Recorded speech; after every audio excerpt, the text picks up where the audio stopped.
My name is Natália Mayara. I'm a Brazilian Paralympic tennis player, and you're watching The American Athlete.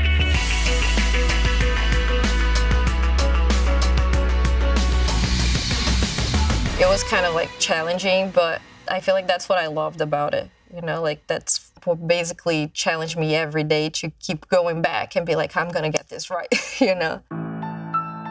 I'm originally from Recife. My whole family's from there. When I was 2 years old, I went to the hospital with my mom to just do a checkup. And on the way out, me and my mom went to the bus station to go back home. Unfortunately, in that moment, the bus that we were going to get lost control and went over the sidewalk, and it ended up hitting me. I was actually on the phone with my mom one of these days, and she was telling me that when that all happened, she kind of froze. And then somebody that was taking me from under the bus came running to her and it was saying like, she's still alive, she's calling for you. And then that was what kind of like snapped my mom back. And she said that at that moment, she felt like a peace on her heart that like I would be okay.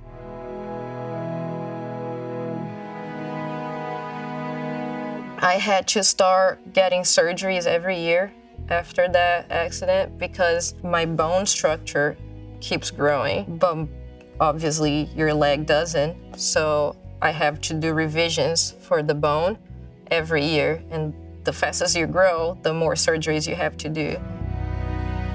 And then we got this place in Brasilia where they basically just work with people with disabilities. And they said that they could help me, they could take me in.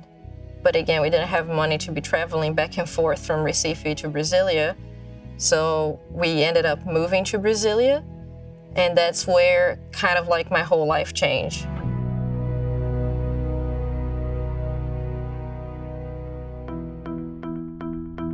The biggest thing that attracted me to tennis was the mental aspect of it. How every practice, every game, it had to push me to find different solutions and different ways to do things.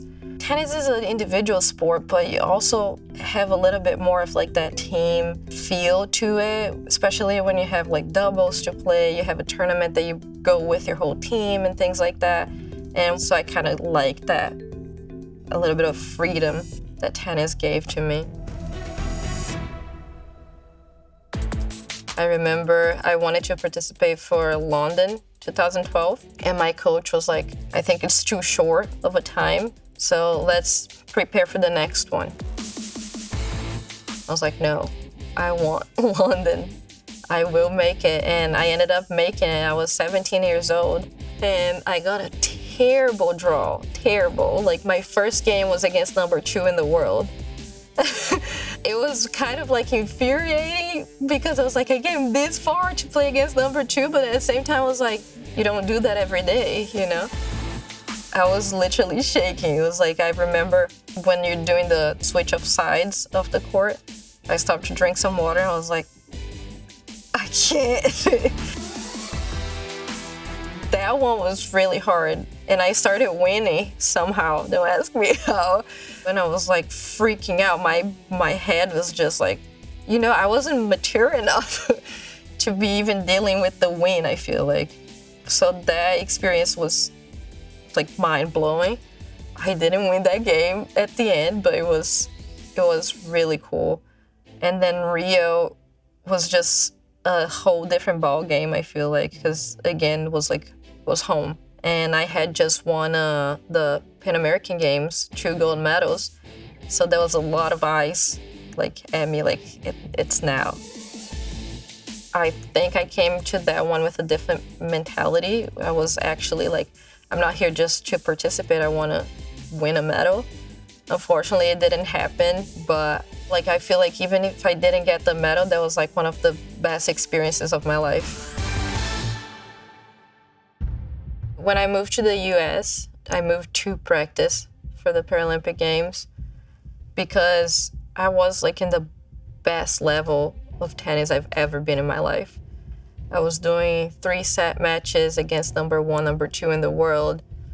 I was beating a lot of the top 10 in the world players. So I decided to put everything on the line. And then everything from that point kind of like crumbled. There were a lot of like things going on in my country, political things, and the program that I was part of that allowed me to be here first got plugged out. That was the first time that I actually didn't participate in the Paralympic Games. I actually had to watch it from the TV. That was the worst thing I've ever went through. It was so hard for me to watch that. I turned off the TV and I was like, I don't want to even hear about it because I was crying my eyes out. At that point, I kind of felt like the first thing was actually getting myself back together, you know, like kind of like caring about myself more than just thinking about being able to play again. And that's when I challenged my friends and family for kind of like a weight loss competition. I called my mom, my best friend, one of my close friends as well, my boss at that time, and I was like, okay, we're all complaining, like, oh, I want to lose weight, oh, I'm overweight, like, but we're not doing anything about it. So like, at what point do we start doing anything about it, you know? And I was like, okay, this is it. Like, I'm getting everybody together to make it work. And the people from Angel City Sports were like, oh my gosh, you would like love Ready, Set, Go. And I was like, well, I don't know what it is. She was like, I'm gonna put you in contact with them, because they always knew that I loved to kind of like share my story and teach people and like, you know, like be involved with the community.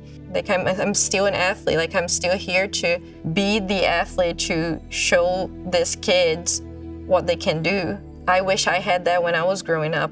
Again, my family wasn't like remotely affiliated with sports. So I ended up having to meet random people to kind of like have that first experience. So if I can be that person for like one of those kids, like everything would be worth it, you know? It would be like full circle. Whatever you need from me, whenever you need, I'm here for you, okay?